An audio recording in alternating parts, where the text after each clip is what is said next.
చిన్న ఆపరేషన్ తర్వాత చాలామందికి బ్లీడింగ్ అని చెప్తున్నారు కదా మీరు.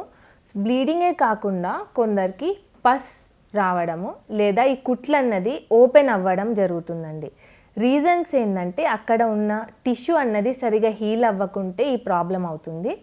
ఫస్ట్ థింగ్ ఎప్పుడు హెల్తీ డయట్ తీసుకోవాలి. ఆ టిష్యూస్లో సరిగా విధానంలో కుట్లేయకుంటే అక్కడున్న బ్లడ్ సప్లై అన్నది డిస్టర్బ్ అయిపోయి ఈ హీలింగ్ అన్నది డిలే అవ్వచ్చు.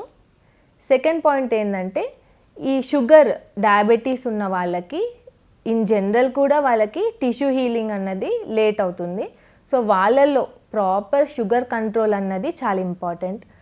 అది కూడా హెల్ప్ చేస్తుంది ఈ హీలింగ్లో. రీబ్లీడింగ్ ఒకవేళ బాగా బ్లీడింగ్ ఇమీడియట్లీ ఆఫ్టర్ డెలివరీ ఉంటే దట్ మీన్స్ అక్కడ కుట్లు అన్నది సరైన పద్ధతిలో వేయకుంటే ఇమీడియట్లీ ఆఫ్టర్ డెలివరీ అన్నది బ్లీడింగ్ ఎక్కువ ఉంటుంది. సో మళ్ళీ మనము రీఎక్స్ప్లోర్ అంటే మళ్ళీ ఓటీకి తీసుకెళ్ళి ఆ కుట్లన్నది చెక్ చేసి ఎక్కడన్నా బ్లీడింగ్ ఉంటే దాన్ని స్టాప్ చేయాలి. డిలేడ్ బ్లీడింగ్ అన్నదంటే చాలా వీక్స్ తర్వాత కూడా బ్లీడ్ అవ్వడం. This is due to purely infection and also pus discharge కూడా ఉంటుంది. అండ్ ఆ లోకల్ ఉన్న టిష్యూస్ సరిగా హీల్ అయ్యా లేదా అన్నది డాక్టర్ దగ్గరకు వస్తే we will check and tell you.